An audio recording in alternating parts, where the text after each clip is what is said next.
Testing. I don't remember ever getting started early with an event. This is amazing. Thank you, candidates, for showing up early. Thank you, audience, for showing up early. My name's Debbie Miller. I'm president with the Greater Woodland Park Chamber of Commerce, and we appreciate you all coming out tonight to be with us for our Teller County Candidates Forum. There's a couple of introductions before I get started. First, I have 3 board members, chamber board members, that are in the audience. I have Lenore Hotchkiss, I have Barb Asbury, and I have Kim Monjeski. These will be the 3. We are accepting questions from the audience tonight, so if you're interested, we have a basket with paper and pens.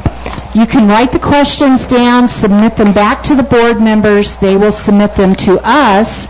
And, of course, they will be vetted because we are not going to be asking any personal attack questions tonight. We're here to hear about the views of the candidates.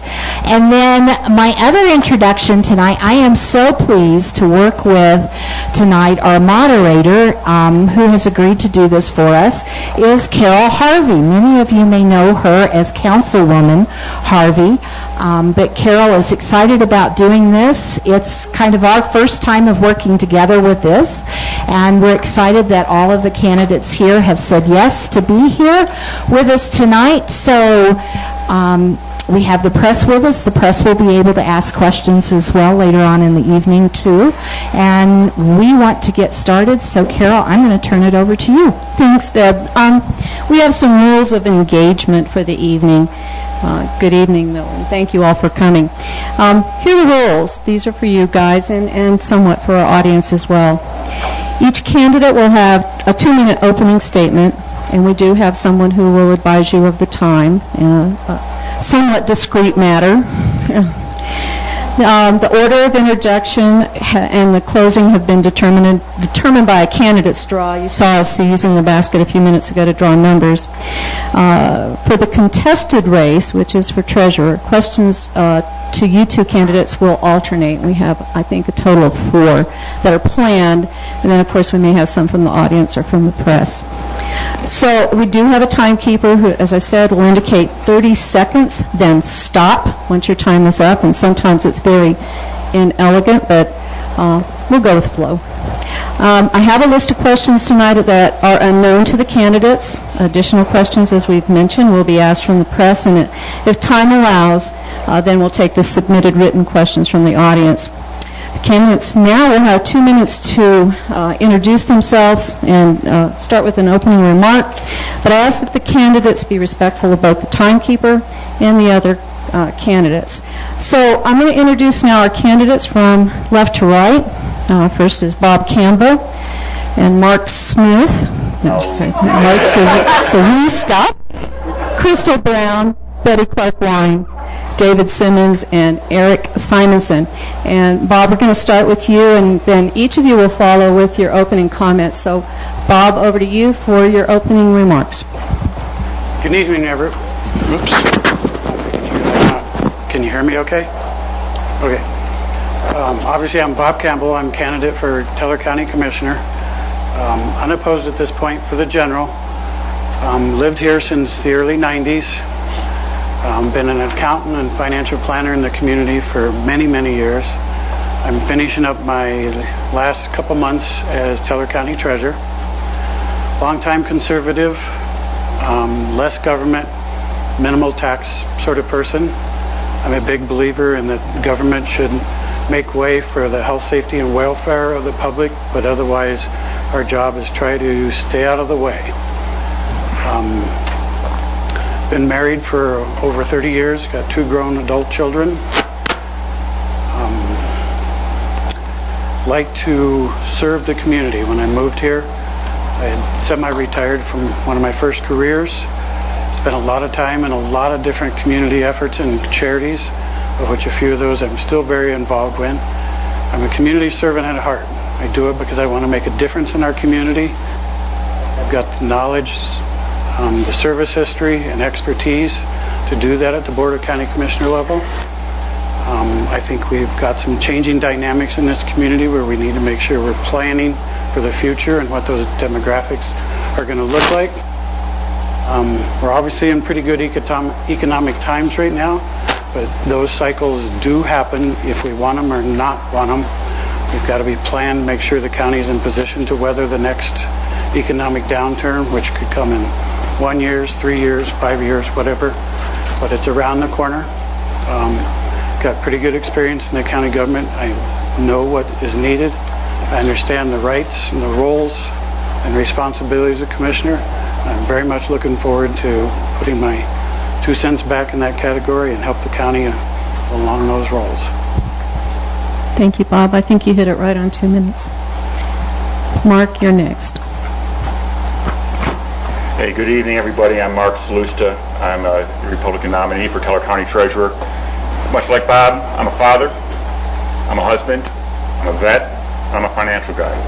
I hold a master's in public management with emphases on finance and national security policy. Since my retirement from the Air Force in 2016, I started a financial practice that grew very, very quickly. In my time in the Air Force, I managed budgets of varying sizes, but the biggest one was $845 million that I was managing the International Training School for C-130s when I was a wing commander. The 3 themes that have guided my campaign will also guide my service to you. First one is leadership. Leadership that is not determined by the leader, but by the success of the team around you. It's never really about the leader, but by making sure everybody else achieves their goals. Second theme would be service. That stems from an understanding of whose expectations you are to meet, whose money we're handling, and who you work for, and that is the taxpayers. And the last one is accountability.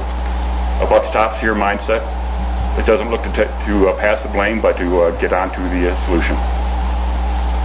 I'm very, very proud of the endorsements that I've received from Bob Campbell, current county treasurer, all 3 county commissioners, Sheriff Mikesell, Woodland Park Mayor Neil Levy, Woodland Park City Council members Paul Saunier, Kelly Case, Hillary Labar, business leaders like Tony and Catherine Perry, and veteran leaders like Dan Williams. Very, very excited about that. I'm looking forward to talking about our 3-part specific plan for the future. I look forward to your questions, and thank you very much. Thank you. Crystal? Can you hear me?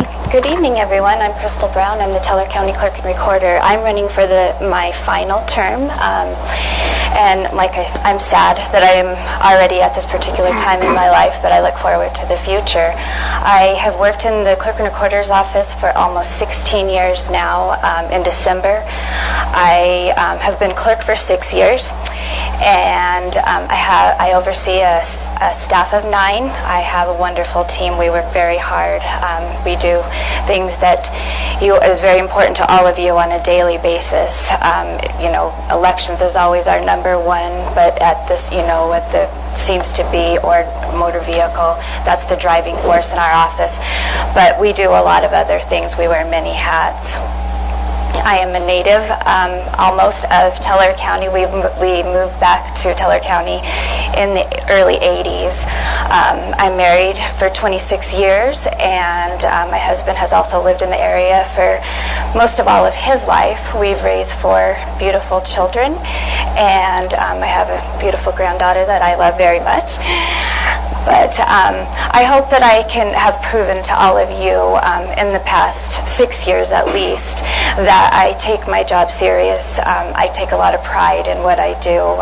But as far as being election certified, it's important that we follow deadlines and rules. It's extremely important. I've stayed under budget since I've been in the last 6 years, and I just hope that I can have your support for the next 4 years. Thank you. Thank you. Betty? All right. Am I working? Okay. My name is Betty Clark-Wine. I'm a 21-year resident of Colorado, a 14-year resident of Teller County.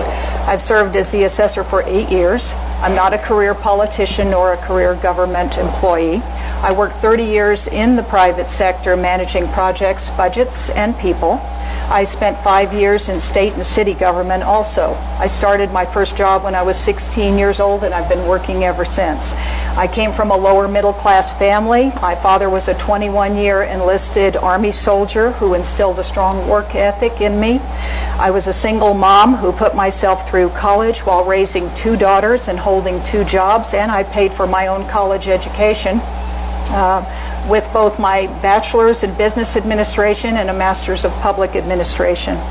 I first ran for public office because I believe in paying it forward and making a difference, and I believe in giving what I know on to passing what I know on to others. In my 8 years, I have made a difference. 20 years ago, the assessor's office had 19 people. Today it has 14 people, and you know it's a sizable difference in the county from what it was. I said when I first ran for office I didn't want the easy job, and by golly, I didn't get the easy job, because the assessor's office is probably one of the hardest jobs that I've ever had. It has encompassed very long hours. It's not uncommon to see me up at the courthouse at 8, 9, 10 o'clock at night, especially during protests and appeal periods or preparing for BAA. And one time I was there till 4 a.m. because I had 7:30 hearings. I've accomplished much: public outreach, articles, forums, roundtables, HOA meetings, and website improvements. I've had cost savings over the years, and I've given money back to the county every single year. We've implemented, with the help of staff, a detailed policy and procedure manual and cross-training, modernized processes. And as a long-term resident, I know that Teller County, that I have much to offer Teller County.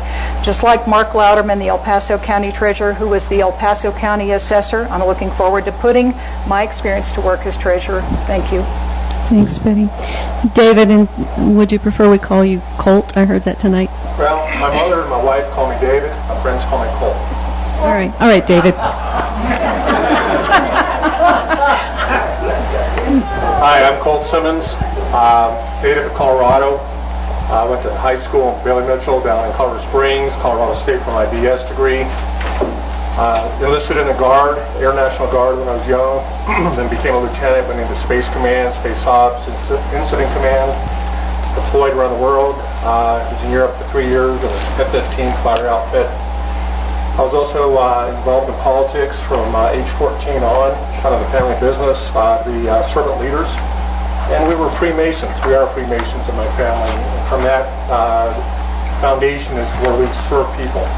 That's what Freemasons and Shriners do, and Scottish Rite Masons. In addition to my military background, almost 28 to 30 years in the service, business development, venture capital, creating jobs, creating wealth. After I retired from the service, I moved up here, got remarried, and it's been a real privilege being here. Running for assessor, I would ask for your vote. The assessor office is a good, solid office, and it's had good, solid leadership. So I see in the crowd here a number of folks from the assessor's office. I want to say thank you for all coming.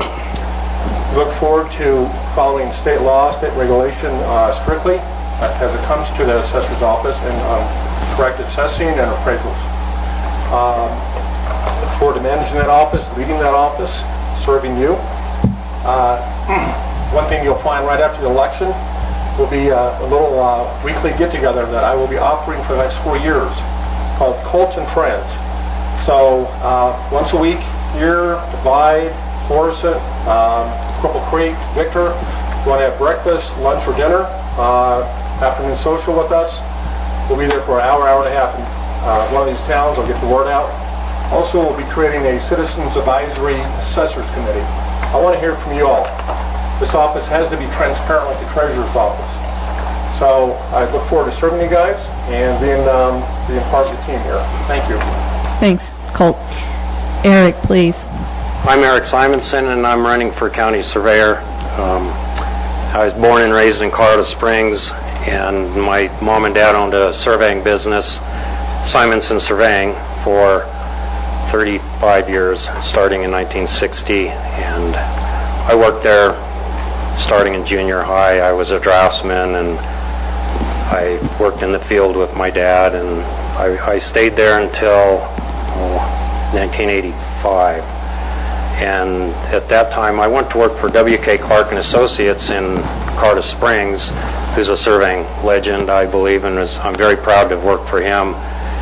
And I went to work for Kevin Lloyd in 2000, Rampart Surveys in Woodland Park, and I've been there till now. and he was county surveyor for 12 years, and I believe he's going to be a great mentor of that if I'm elected. And I'm proud to follow in the footsteps of a couple of the other county surveyors, which Mel March was one, and Fred Gloff. I've done some research back to about 1971 is as early as I can get. But anyway, I have two great kids, a 22-year-old boy, and Emily's 18, or going to be 18, close enough, I guess. And they're great. That's really all I have. I appreciate all the support that I've got, and I don't have 2 minutes, do I, timekeeper? Okay, thank you, everybody. You'll have another opportunity to talk. Thank you all for those opening statements. And I believe George Washington started as a surveyor, so you follow in Yes. great footsteps. The first question is being asked so those in the audience here tonight and those watching online will know what the mission of the office that you're seeking for election is all about. So in 2 minutes or less, we're going to ask each of you to share with us what the mission is of the Treasurer's Office, County Commissioner, County Clerk, Assessor, and Surveyor. And we'll start this time with Mark.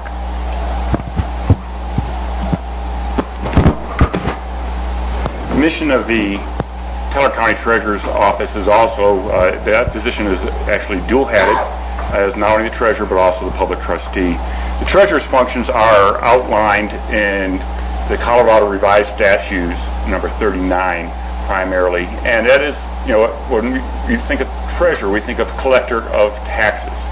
But beyond that, there are several other additional roles. The treasurer also executes the tax lien sales that help finalize the collection of the taxes. The treasurer invests additional county funds on the county's behalf through a series of statutes, through the 24th Colorado Revised Statutes, the Title 24. And then finally, the treasurer also will serve as a public trustee, which is particularly instrumental when it comes to the foreclosure process. And that is a unique nod to Colorado, and it's a unique nod to our history as Coloradans. Thank you. And I can remind you, you don't have to take the entire 2 minutes, but that is the limit. So Crystal, can you teach us a little bit more about your job? Okay, so the mission of the Clerk and Recorder's Office would be, as far as we have fair and accurate elections, we make sure that we serve our citizens. That's what we're there for, to make sure that your vehicles are out and licensed correctly, titled correctly. We also have vital statistics, and we do recording as far as such as surveying, we do plat maps, and all of those things that fall a little bit less under the radar, but it is extremely important. But I would have to say our number one mission is to make sure that the citizens of Teller County are served properly.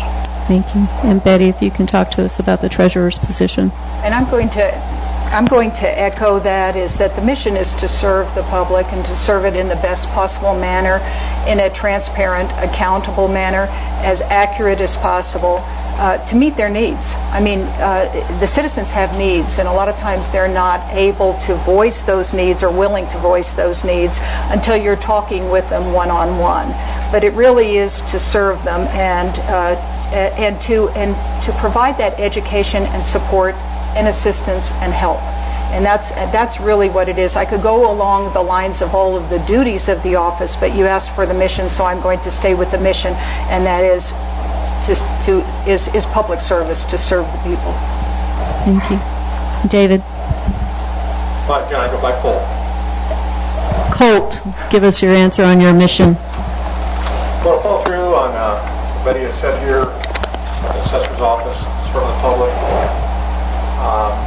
Make sure to ensure that state regulations and protocols are enforced when it comes to valuing commercial properties, residential properties. Also enforcing when it comes to being open, that people can come in and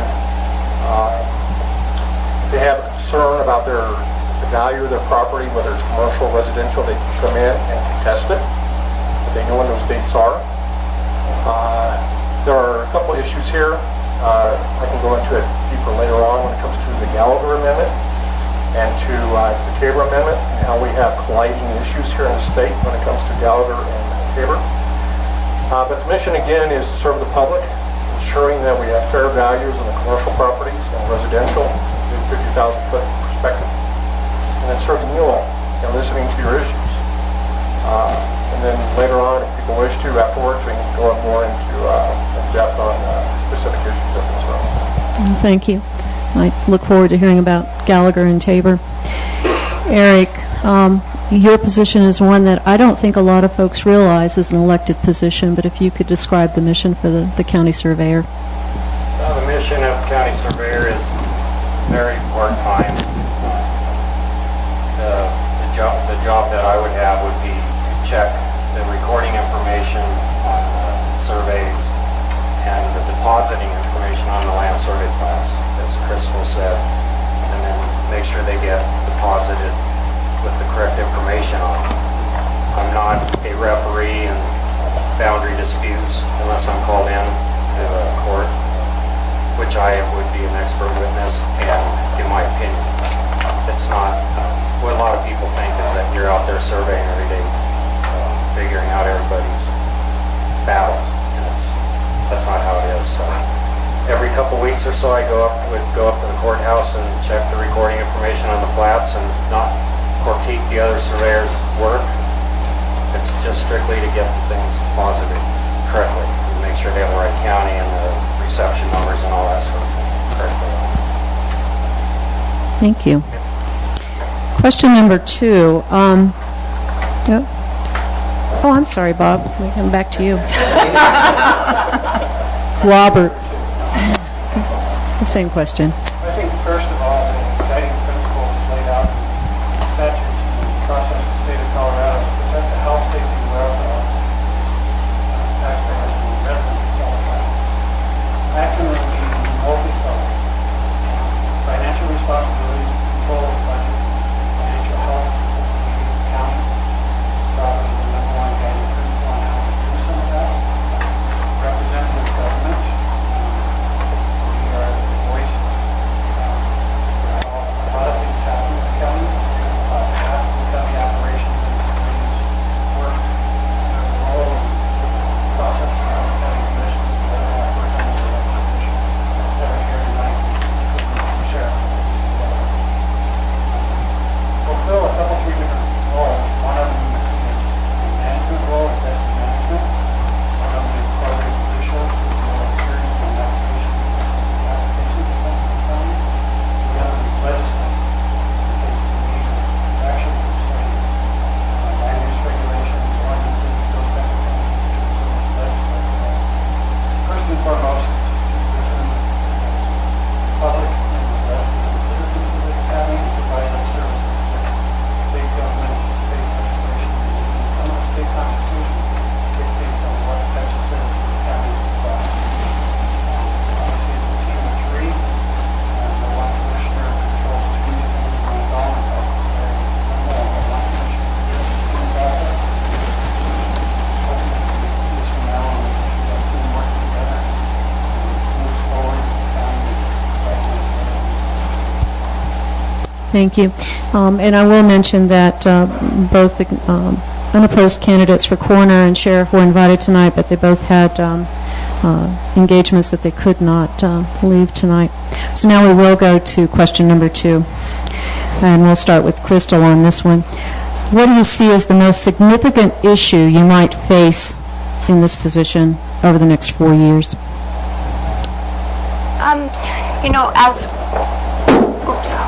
Sorry. That was her. That was me.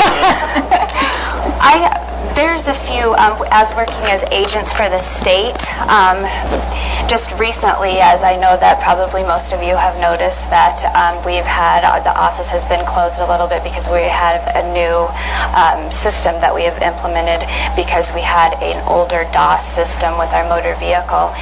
And, sometimes I believe that those are some of our bigger challenges as trying to be the agent, but also making sure that we are doing what we can do as the best for Teller County.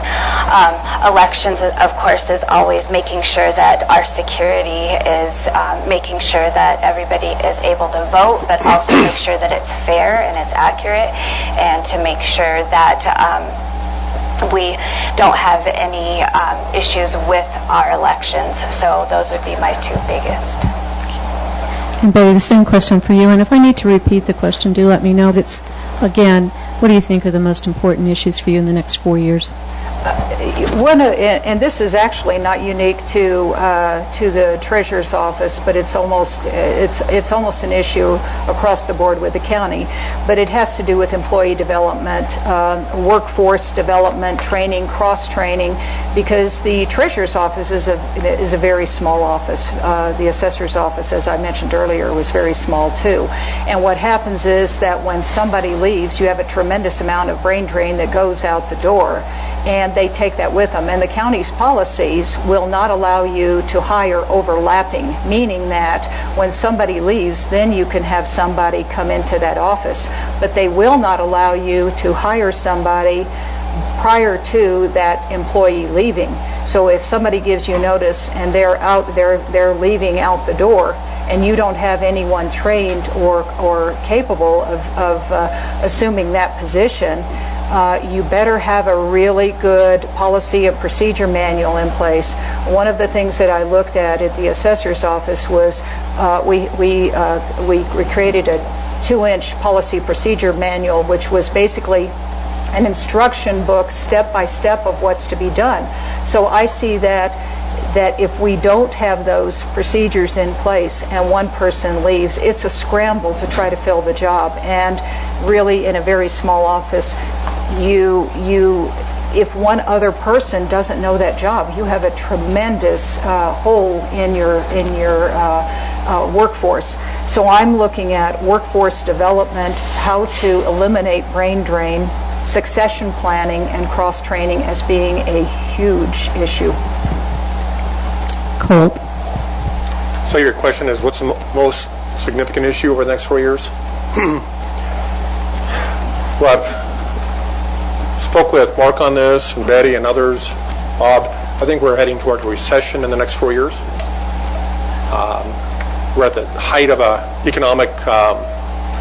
economy right now. We have more jobs, more people. Right now, the pendulum is all the way to the right. It's going to swing back to the left. We're going to have a recession at some point.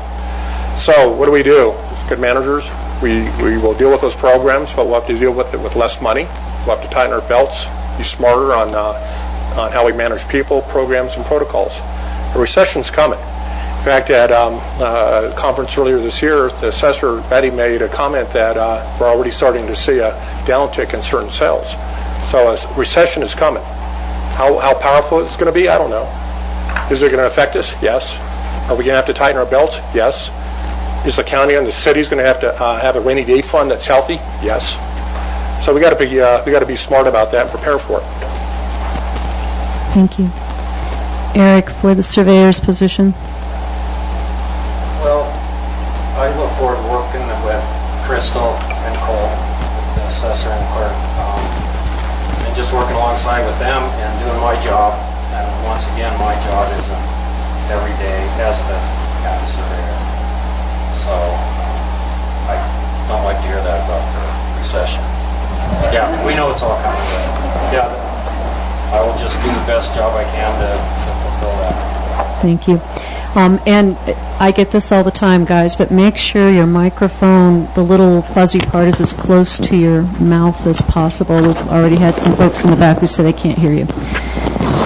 Question number 3, and we'll start with Betty on this one, is... Oh, you know, I don't know why I do that. Well, maybe I do it intentionally. I'm sorry. Bob, please, if you could answer what you think the most important issues you think are going to come up in the next 4 years for the county commissioners. Sort of a broad term, but I think planning for changing environment.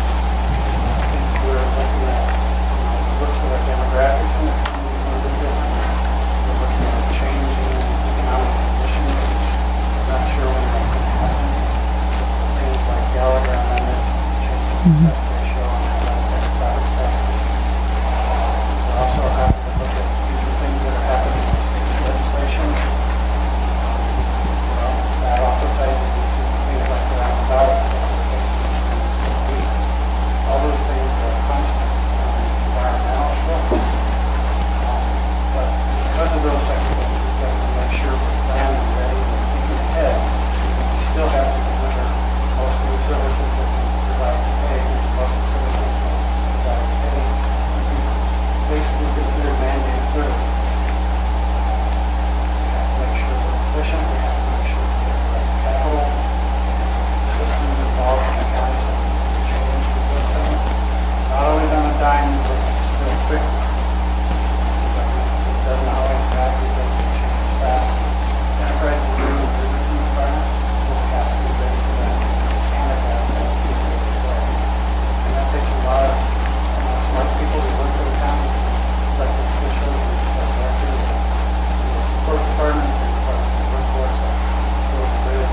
Thank you.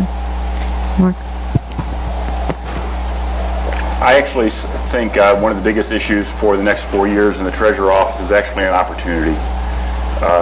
As Colt mentioned, we are looking at a recession, but we're also, in the shorter term, looking at rising short-term interest rates vis-a-vis the long-term interest rates. And that is actually an opportunity that my predecessor, Bob Campbell, didn't have. With interest rates at the Fed rate very, very close to zero for basically the last decade, we're now starting to see that climb towards about 3.5%, getting very, very close to the rate of inflation. As we go into this uncertain future with a potential recession, I want to give our commissioners maneuver space, if you will, on our investment platforms so that we could have that rainy day fund, so that we could think about things down the future. The list of things that we can invest in is actually pretty narrow. It's basically money market accounts, CDs, local pools of local government investments, as well as federally backed investments like T-bills, T-notes, and T-bonds. One of the things I would like to do is take my financial expertise, ladder it in so that we could have an investment platform that is, first of all, safe, that we don't lose our principles. Second of all, liquid or available. Third of all, it would be growing. And those would be my priorities in order. And as a result of that, in this rising interest rates environment, when that recession that we are all afraid is going to come at some point in the future, we're actually given financial maneuver space to the Board of County Commissioners to be able to react to the needs of the county. That's how I look forward to supporting that along the lines of a financial perspective. Thank you. Next question, we'll start with Betty, then we'll check Bob's.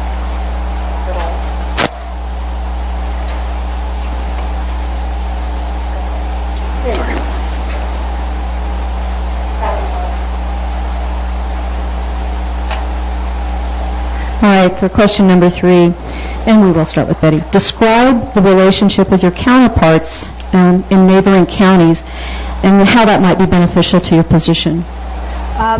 As far as the relationship, one of them that comes to mind is Mark Louderman, and where it can be very beneficial is Mark Louderman is the El Paso County Treasurer. He served as the El Paso County Assessor. So before I became the Teller County Assessor, I actually sat down and visited with him and discussed the challenges of the office and a lot of the things that were involved in the office itself. And I see that counterparts in various counties are always a resource. Just like assessor, just like clerk, we all rely on each other. So I do see being able to rely on counterparts. Mark and I are friends. Mark Louderman and I are friends. And another assessor who was also a treasurer is Billy Mills out of Elbert County. She served in both positions. So when you have a resource that has served in both positions and you've developed relationships with other people in those types of positions, they become those resources that you can call upon to pick up the phone and say, I have an issue.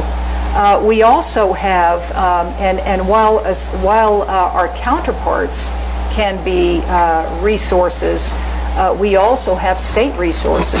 The state, under each elected position, provides resources for each one of us. So I foresee developing those, continuing those relationships as well as developing those relationships. Thank you. Colt? Well, I look forward to working with my counterparts. In fact, one is here right now. Mike, would you mind standing up?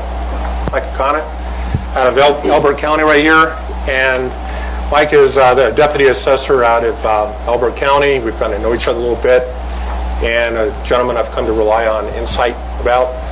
So I look forward to working with folks like Mike, who has been working much this year as the county assessor in Elbert because his boss has been ill. Collaborative effort. I've been working with the El Paso County Assessor, Steve Schleicher, this year on training, and that's been great, and getting to know his office and the folks down there in El Paso County, and working with the county commissioners down there in El Paso County, such as Stan Vanderwerf. So again, like Betty said, it's a collaborative effort. There's different perspectives and different rules and regulations. We got to make sure we have the right answers for our folks here. But I'm already working with our county, my county counterparts, I guess you could say, along with Mike, along with Steve Schleicher. Thank you. Eric, Can you hear me now? I can hear you. My mute was on, so I apologize. I turned it off. Yeah, I would look forward to working with the surrounding county surveyors. I know Jack Kirby. He's been the Park County surveyor for 36 years, I think. And there's a known problem on the west line of Teller County, and there's a enormous gap. And Mel March has been working on it for years, and I'm really looking forward to working on that, maybe figuring more things out. But I would like to work with Douglas County, El Paso, Fremont, all of our joining boundaries. I would really like to do that if that came along. Thank you. Bob? Well, I think as counties, none of us work in a vacuum. We've all got statewide associations that we take part in. I know quite a few of the associations help with their own training issues and help teach each other in a joint fashion.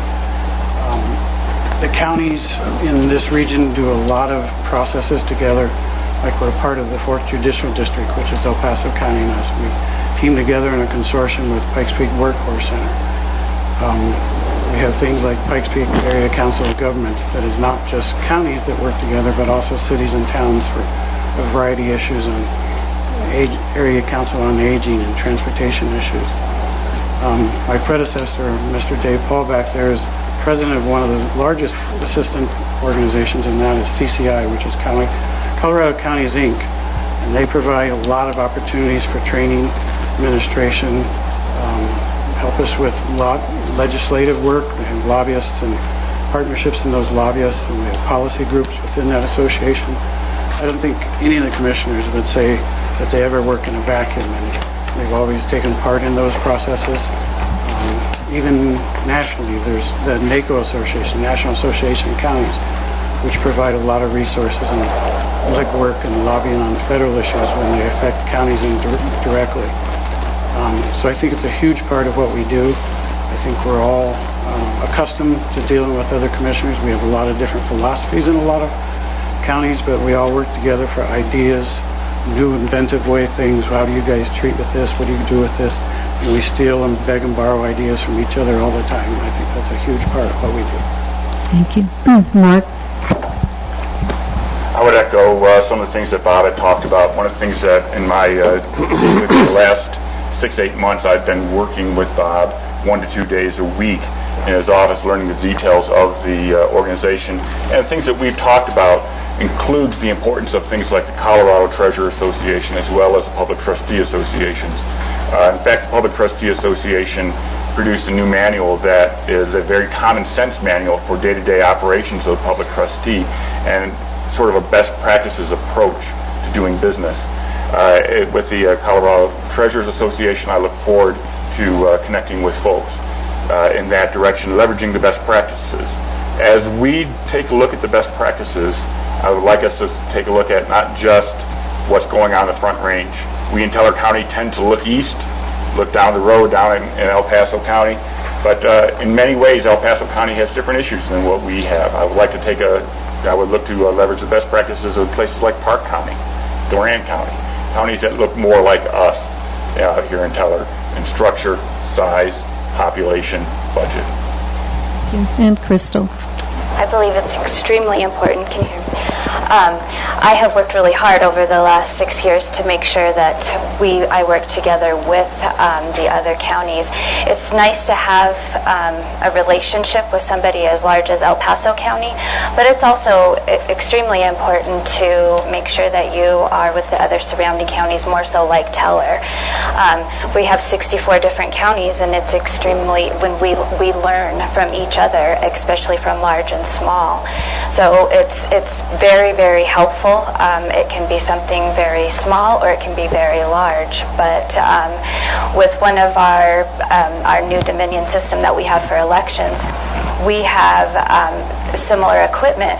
So this past, we were printing ballots, and just an example, we were able to call and rely on El Paso County just for some, a cartridge, just so we could overnight. But, those are the little things, but in the big scheme of the picture, it really is important that we build those relationships and are able to, rely on each other. Well, that's the last of our general questions for the panel. We will ask each of you to make a closing statement. We have 5 questions for the 2 candidates for treasurer, and we'll alternate between the 2 of you. But before I leave, Crystal, how many ballots were mailed out for the state? So on Monday, on October 15th, so there was 3.2 million ballots that was sent from the mail facility in Denver, and so then they send those out. So we've all seen a little bit of a delay in getting our ballots this time, which, we're used to being able to have those ballots. They are sent out and you get them back real quick. They are starting to trickle in. They had to do them in different, because there was so many ballots, they had to do them in different phases. So if you do not get your ballot by the end of this week, please call, or we do have my vote center. The early voting is at the Woodland Park Library. You can go in there and see all of the judges in there. Thank you, and thank you for the work I know you're about to do. Thank you. Well, these are the questions for the treasurer candidates, and I'll begin with Mark. This question is, if you are elected to the treasurer's office, what are your top 3 goals for that office? I've got 3 specific goals that I would like to discuss when it comes to the treasurer's office. Number 1 is elevate the treasurer's office, continue the journey that Bob established as the treasurer, to elevate the treasurer's office to a county government center of excellence. Now, I've even joked in the last few months with Crystal over that several times, because she said she's going to take me on over that. But there's 2 components that come to that. Not just good customer service, and that's the personal relationship part, but we also have to have the technical expertise, with the potential for a brain drain down the road of expertise in that office. We need to make sure that there's not only technical knowledge but technical experience coupled with customer service. If you look at it from the perspective of a customer, if you go in and get a smiling person serving you, guess what? But if you get the wrong answer, you're still not happy, and vice versa. The next one I've already talked about, which is giving the commissioners maneuver space in an uncertain future through the series of smart investments. And then the last one is to bring a financial perspective to the plans that we have in our future. We typically talk about the master plan and the strategic plan at the county level. We have got planning folks and a great planning team, but also to bring to understanding of what is in the realm of the possible. You need a financial background to be able to answer that question. Without the financial piece of it answered, you're just basically talking about high hopes without being able to pay for it. So those are my 3 goals. Number 1, again, is government center of excellence. Number 2, uncertain future. Number 3, incorporate financial into the planning. A couple of things. One is to increase the public outreach. I don't think many people see the Teller County Treasurer out and about amongst the people. And that was one of my goals as assessor, is to get out there, meet people on their turf, continue to listen to taxpayers, go to them and not wait for them to come to me. The other thing is looking at improving, enhancing the outreach via website. We've got to make major website improvements. Got to get more information out to people. There are programs out there that people need to be aware of that are helpful to them, and I think enhancing that outreach and that communication is going to be critical. I want to continue forums. I want to continue HOA meetings. I want to continue outreach through the media. The other thing is to really look toward standardizing and modernizing, and that is enabling new employees to be able to pick up where other people have exited. I mentioned before that we're not allowed to overlap hire, and that is crucial. You see that in the private sector. You can train your replacement. You cannot do that in Teller County, and that is a That is a critical lapse that we have. So we want to be able to make sure that there is a not only just that standardized, but the 1, 2, 3, the step process, so that people can pick those up. And then, of course, adding on, I think I'd already had 3 in there, but adding on that, continue to review that investment policy, that is critical too. Betty, we'll start the next question with you, and you somewhat described it when we asked you to describe the mission of the Treasurer's Office, but this one is, what are the top 3 duties of the Treasurer's Office? The main duties of the Treasurer is a statutory position, and under Section 8, Article 14 of the Colorado Constitution, the duty of the County Treasurer is the collector of taxes. So the primary job of the Treasurer is to collect and disperse taxes to the various districts and authorities. So when you're looking at that and you look at the description of the duties of the Treasurer's job, almost every one of them involve taxes, collecting property taxes, dispersing taxes, administering the tax deferral program. There is a tax deferral program that not too many people know about that is very similar to a senior program. It's for seniors that are over 65. Produce certificates of taxes, provide original and delinquent tax statements, provide receipts. Those are the things that are the primary parts of the job. So when we're talking about those duties, it's involving taxes. I think it's important for a treasurer to know how taxes work, to understand property assessments, and to apply those laws and statutes. And Mark, if you can answer the same question, the top 3 duties. Absolutely. Absolutely, collector of taxes is a part of it. It's not just pay the bill, the money comes in, but there's also additional sources of money that come into the county from the state, some federal money and others that are come out there. And of course, we also, as part of the tax collection process, we have the tax lien sales and so on. I've already talked about investments at great length. I want to talk about the disbursements. They need to happen between the 5th and the 7th of the month. We use it through a program we call Tyler that is very particular to the Treasurer Office. It happens between the 5th and the 7th.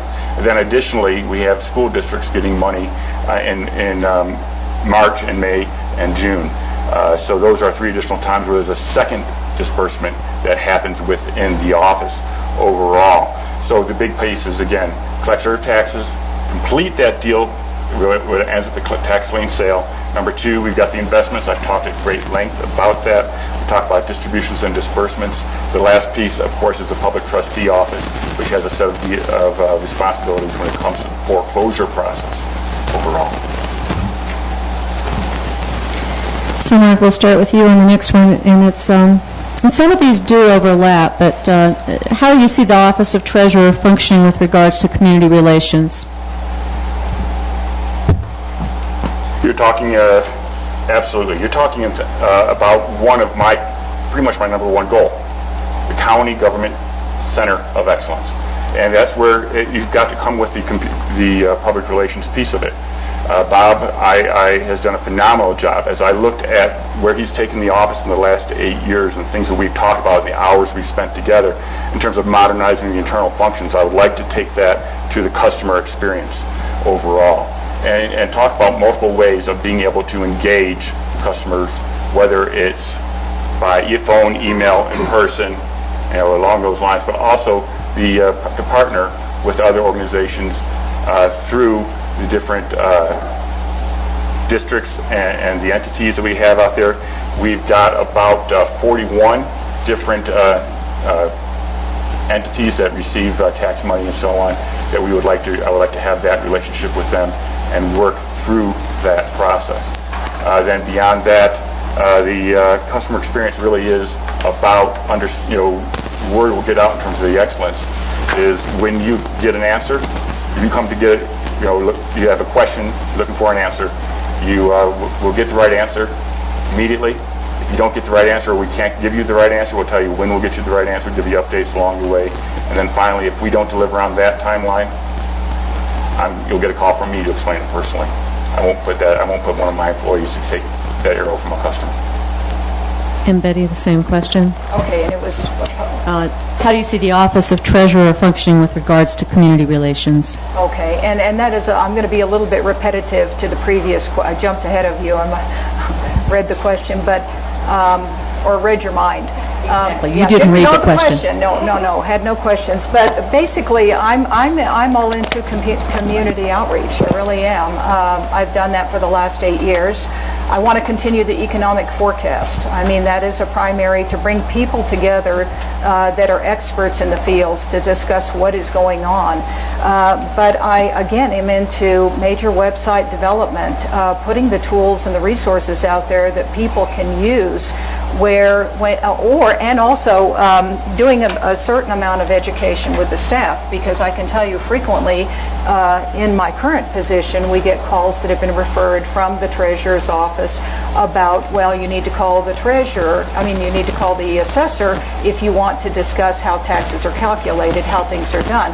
So I think it's very important to do that outreach with the public, and also to build that website so that they can look there for those that are, not everybody likes to use the web, but if they are, we put a lot of resources. The more resources that are out there that are easy to find and that are easily explained are critical for the public. But also getting out there and even partnering with the assessor on community outreach through HOAs and forums to explain the systems, how they work, to explain the Gallagher Amendment, how it works. So it's very important because people don't understand it. Thank you, Betty. We'll take the next question to you. Describe how you might handle a conflict that occurs between your office and that of another county department. Typically, and sometimes that happens when there's a misunderstanding of how policies and procedures come about. And typically the first line of action would be to pick up the phone and talk to the department head and suggest that we get together, have a personal meeting, discuss what the issues are, and we've had those before, so it's not uncommon to have those. And we can pick up the phone and talk to each other and explain that maybe our employees have had an issue with each other and that there has been something going on, or maybe there's a misunderstanding about who handles what and how the policies are done. So it's one of those things where you have to have the ability to pick up the phone and talk about it and say, hey, Crystal, well, we've got some things that we talk about. Or walk across, we're all in the same, most of us are in the same building. It's easy, very easy to walk over and talk to each other and talk about how's the best way to handle this. Is this something that we can make changes to our procedures, or how can we help each other? Because those misunderstandings are usually due to a lack of communication, a lack of maybe one of us is not educated on what the others can and cannot do. Because sometimes we think somebody can do something, but they can't. And so we've got to have that outreach. I thought that when the county held quarterly meetings among elected officials, I thought it was an excellent idea. And that's kind of fallen by the wayside. And that's a great way for elected officials to come forward and talk to each other about, we've got issues within the office. So I would love to see the quarterly meetings start up again. And Mark, the same question. Absolutely. So conflict management was a big part of my time as a senior officer in the Air Force. I would work with my peers across the Air Force to solve problems at the level before we dropped a very bad situation into the laps of the commissioners or my senior commanders to solve on our behalf. I think the importance of the phone meeting and so on, that is absolutely important. But the other thing you got to keep in mind is that you can't surge relationships. You can't go ahead and just all of a sudden manufacture a relationship without something beforehand. So what I'm looking for is an enduring relationship with the other county departments, elected officials, and so on. So to make sure that you are comfortable coming to each other. One of the interesting comments I've heard one time is, recently, is that the treasurer can do assessments. I'm here to tell you right now, the treasurer shouldn't be doing assessments without talking to the assessor first. And these are things that are very, very important, that I would never just go out and do an assessment without, going, hey, Colt, what's the opportunity for you to fix this with your own processes first before going out and just taking something upon myself overall. And so again, with that enduring relationship, you can't surge them. It's not just pick up the phone. It's not just drop in when these things happen. You need to be there for the good days as well as the bad days, and have that relationship overall. And then beyond that, have the employees work together. Help enable the relationship between employees, between the different departments, so that perhaps they can help come up with a solution, and then turn it over to the elected officials or department heads to solve the problem, or to make sure that the problem is legal, ethical, and moral. The last question I think everyone will be interested in, but I have to say, to watch Bob's face, you should play poker, because talking about your job, I thought you held yourself very well. This last one, and I'll start with Mark, is as treasurer, the office is required to hold an annual tax lien sale. Can you describe this process? Absolutely. The tax lien sale is done through a process. It's an online process, not unlike what you would see in eBay. It's done through a company called SRI, and their website is ZeusAuction.com. It happens, the next one is coming up here in about a week and a half. And what happens is that people who want to bid on the tax liens will actually register with that website through the SRI, and once they're approved by the treasurer to be a bidder for that process, then they go ahead and start bidding in an eBay-type format. There's an opportunity for proxy votes, for proxy bids, where you can automatically increase your bid up to the limit you set, much like in the financial world, perhaps a limit buy, something along those lines. And then we will run that. For example, the next one we have is going to be between the 2nd and the 5th.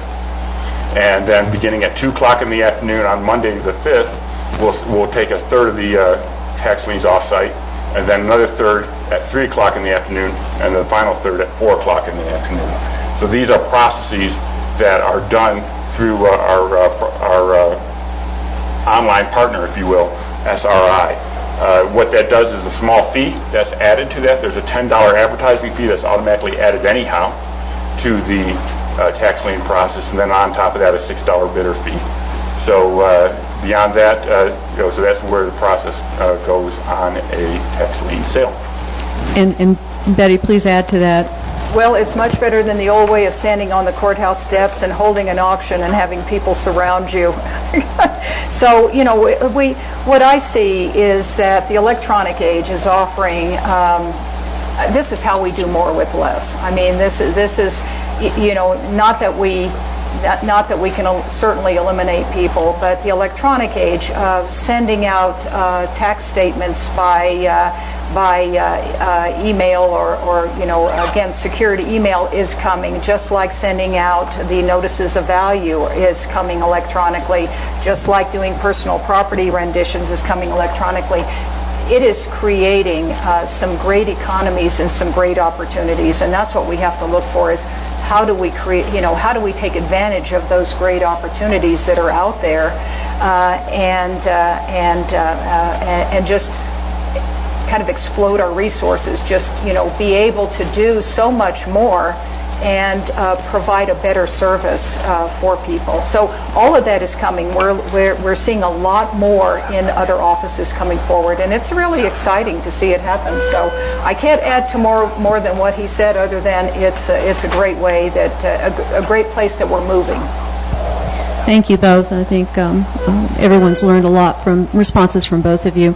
And we will now turn it over for some questions not only from the audience, but we're going to start with the press. And Bob and Pat, do either of you have questions for the candidates? I have a question, and Crystal answered this, really, that you're secure. Is your mic on? We know that our elections... Pardon? It works better when you talk. Sorry. Just clarify that our elections are secure. Everything's going to be okay. Absolutely. Yeah.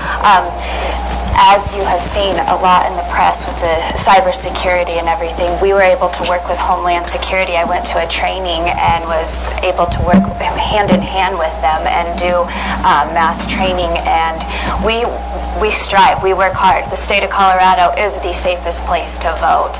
And, I always invite everybody to my office. If you have any questions, please come and see the process. We have bipartisan judges that we team up to make sure that when we count the ballots, when we go and pick up the ballots, we do everything top notch, and it is very, very secure. You're welcome. I just have a question. I know in lieu of, we don't have much competition for various offices, it seems. And I know this has been tried before in the past, but just want to get all of your opinion on term limits. How do you stand on term limits? There's some feeling that maybe we should, some of the county positions should be appointed. This start off with Bob. How do you guys feel about that? Well, first of all, it's sort of not up to the elected officials. Over the last, I think it's probably been about 24, 25 years, that ballot question has gone to local county voters before. Their decision has been that we keep term limits, no more than 2 terms in an office at any given cycle. And then you have to move on either to a different office or back to private industry or et cetera. I don't really see that it's my job to change that. It's the voters' jobs to see that. I think in instances, including myself, I've worked in another office and ran for election and won. I think people are okay with that as long as we have competition in the process, we have elections in the process, it's still people's choice. In some regards, you have term limits every time somebody goes to the ballot. You can approve or not approve. Sometimes there are elected officials that don't get second terms. That is term limits in its rawest form. There are counties across the state where they have separated a couple of those issues between some of the functional offices like clerk, assessor, and treasurer don't have term limits, but the policy folks do at the commissioner's level. Sometimes that's the same for sheriff, and sometimes that's a different question. This county has decided through its votes that it is not in favor of that, and that's the answer. That's okay. Bob, did you want the other candidates to answer that?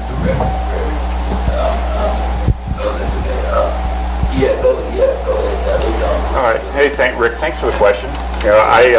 I think that term limits, I would echo what Bob said.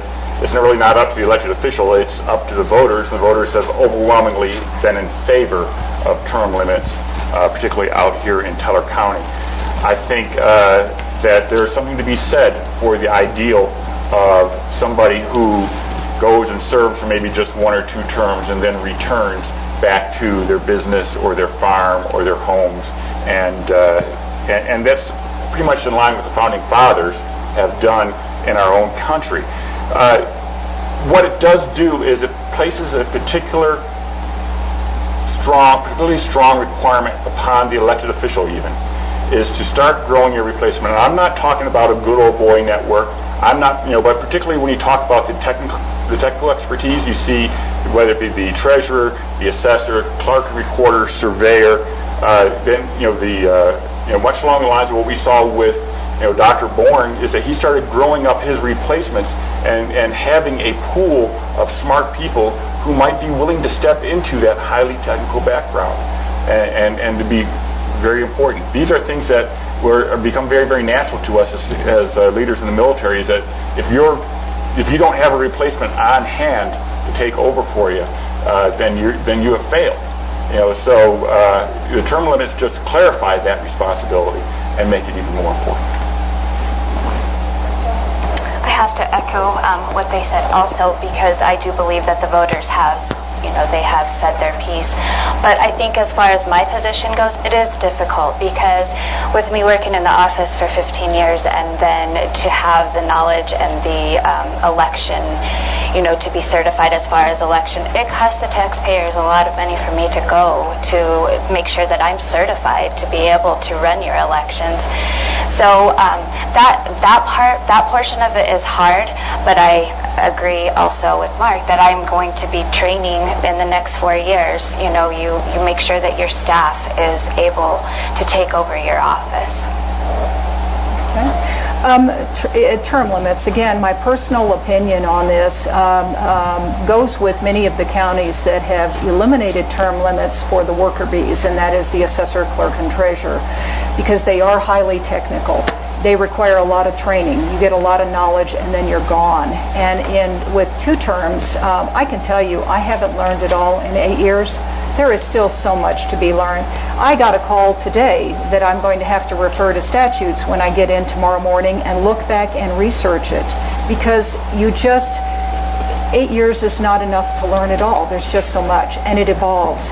But I understand term limits in the counties that have kept term limits, typically have kept term limits for the policymakers, like Bob said, and that is those are the ones that make policy, because typically the voters don't want to keep those policymakers in for too long, and so they bring in other people.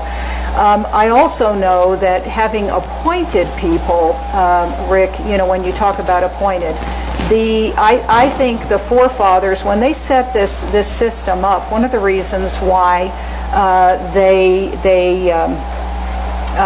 looked at it this way, rather than have certain positions appointed, was because of the possibility of political influence. If the commissioners were corrupt and said, Betty, I want you to raise property values so we can raise more taxes, and believe me, that's a question as assessor I've gotten before, is you're just, you know, you're wanting to raise more money for the commissioners so they can spend more money. No, that's not the way it works. So the problem is you could leave certain officials open for influence or threats of their job. If you don't raise the values and give us more money, we're going to fire you. So that's why that system is in place as far as elected. They answer to the voters, not to the commissioners. So that's a little bit more of, I think, the historical perspective on it. But again, the assessor, clerk, and treasurer, like Crystal, I've gone through a lot of training, and I'm hoping, I've tried to pass that on, but I can't get people to stay because the county doesn't pay enough. I can't compete with the private sector to hire a chief appraiser. Cole? I'll be brief. I like term limits. Thank you. I'll be brief too. I think, yeah, the voters have spoken, and the sad part of it is I look forward to working with Crystal, who Kevin, that ran Rampart Surveys for 20 years, always spoke so highly of, and it's sad that Crystal and some other people that I know are going to move on after their term. So I kind of see both sides of it. I don't have a real strong opinion on it, but. Thank you all. Did you have any others? This is for the treasurer candidates, Mark and Betty. We'll start with Betty on this one. The one issue, it seems a little bit of difference of opinion between the two. It's with, here we go. It's handling, how should the county handle their investments? And just your overall philosophy on that. And if you could get a little bit more specific on that. Well, the investments, the one thing that is very, very important is that you follow state law, and you're handling other people's money. So one of the things that you have to look at is liquidity and the types of instruments that are even permitted.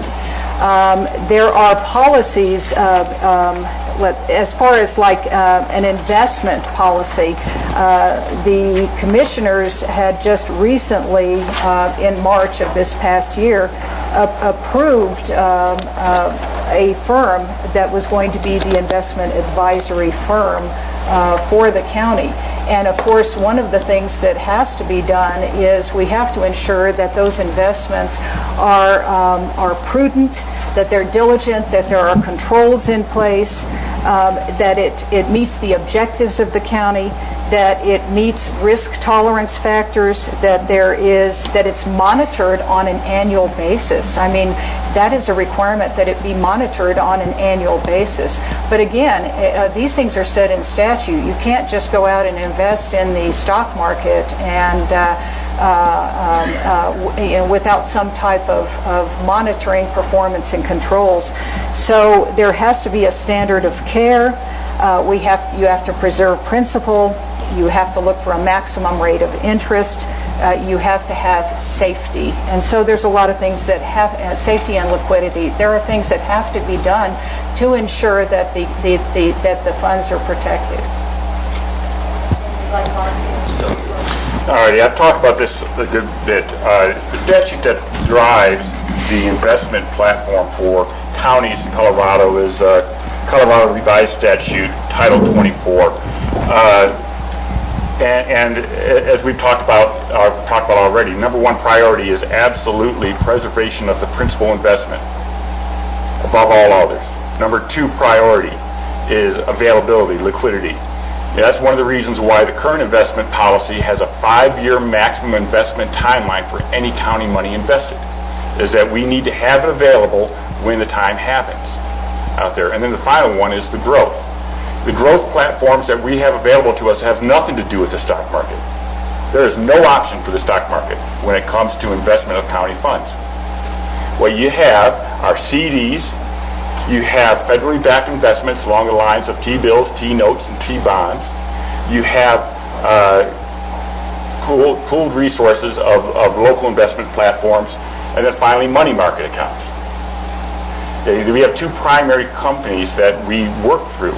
One of them is CSAFE. We've been using that primarily for our longer term investments. And we got about $4.3 million in CSAFE right now. For our shorter term, for our working investments, where we can get perhaps some growth in the short term, but also have that availability, we've been using Colorado Trust, where we've got, back in June, we had about $8.9 million sitting in there.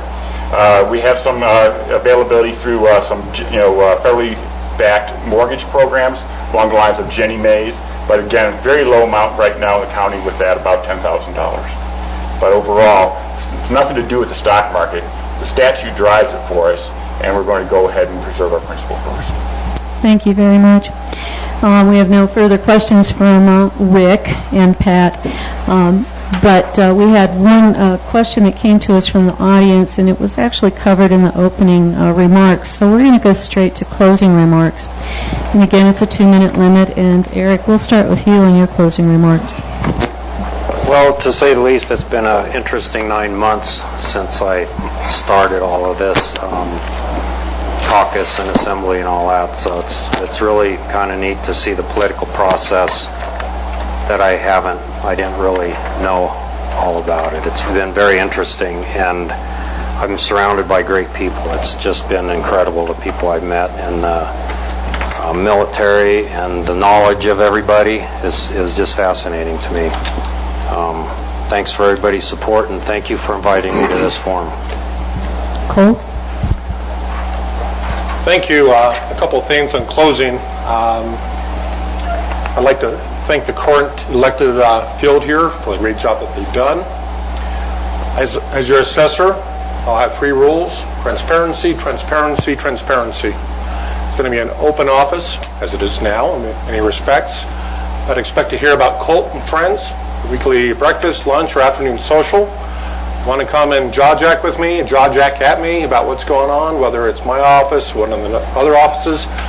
We'll come up with solutions. Better, faster, smarter. If you can, and you get a chance, go to the Teller County website, for the assessor website for Teller County, which is good. Also compare that against the El Paso County website and the Douglas County. They have more dollars, more people, but they have done great jobs on their website. So we're going to migrate many of those protocols from those websites from El Paso County and Douglas County to Teller County. Why? Because they work. Businessmen and women tell me they work, and we're going to do it. We're going to open up a Citizens Advisor Assessor Committee. Okay? I've already got about 3 volunteers who want to come on that. I'd like to have about 3 more. If you want to be jaw-jacking directly to the assessor quarterly as a volunteer, I encourage you to come see me. We got a train wreck coming, folks. Gallagher against Tabor. Opposing amendments. We didn't really talk about that tonight. Betty, Mark, Bob are very much into this. Okay, we got a big train wreck coming, and we got to deal with it. People up here, we're the team who can deal with it. Okay, vote smartly on who you're voting for. We have a train wreck coming. We got a recession coming. We need a smart team up here that can deal with it. We're the team. Okay. Number 2, Mark Baisley. He's not here. He's running for state representative. I'd like you to consider voting for Mark, and also Dennis Heisey running for state senator. Succession planning. I've already started my succession planning in my office. In the military as a commander, I plan for succession training when I was deployed. If I get killed, get knocked off, okay, I got to have a successor. I got to have my right-hand man or woman being that person. Lastly, And your time is up, Colt. I do have one last comment I think I should make. The Colorado general election ballot issues. I got a succinct handout here.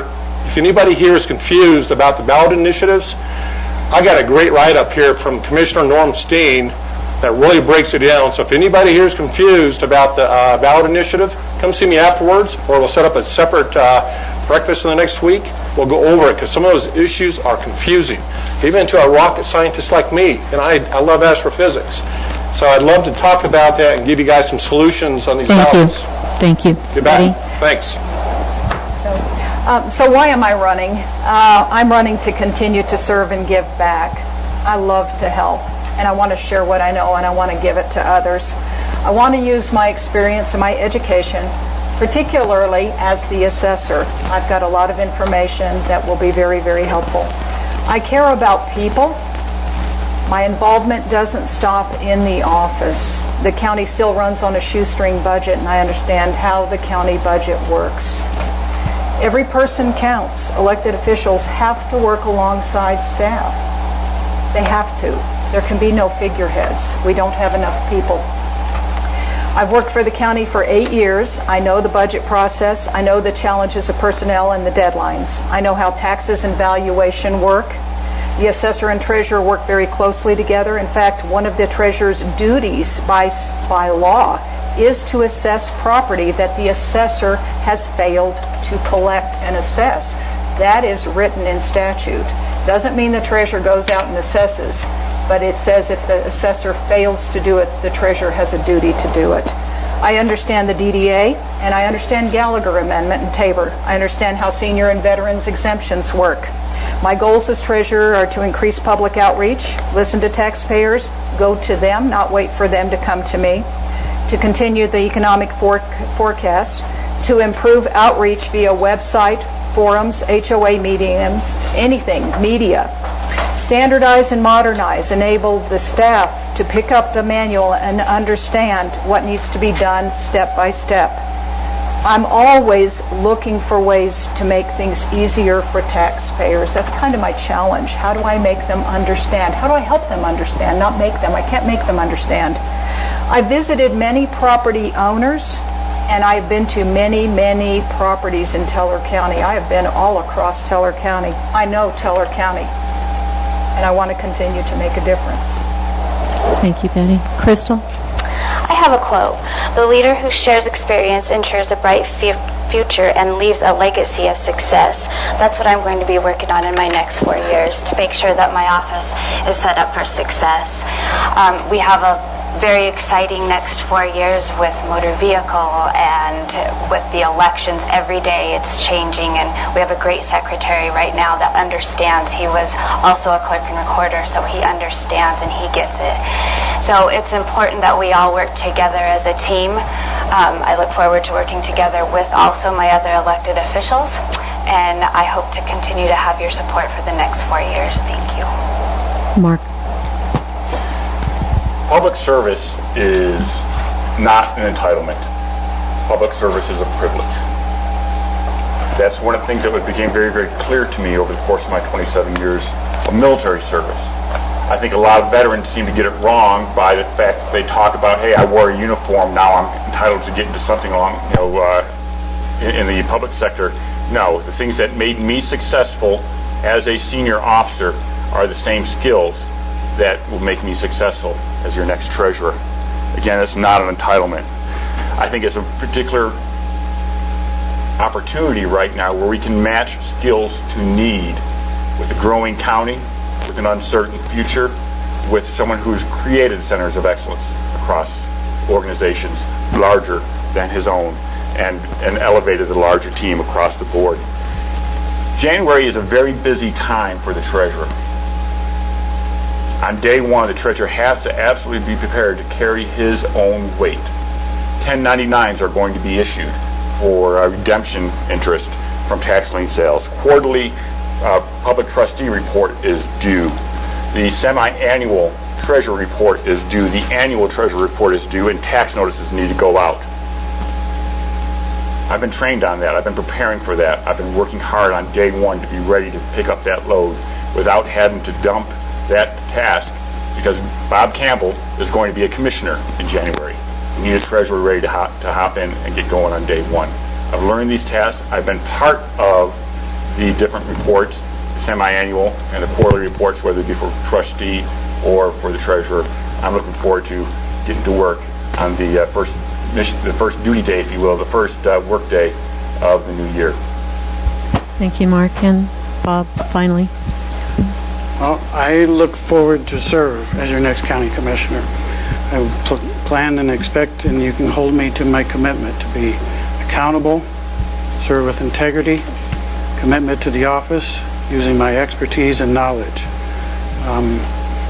We are a limited government, limited rights and roles and responsibilities process. We respect free enterprise. I'm very much a capitalist in my beliefs. I believe in listening to the folks that we represent and that we work for.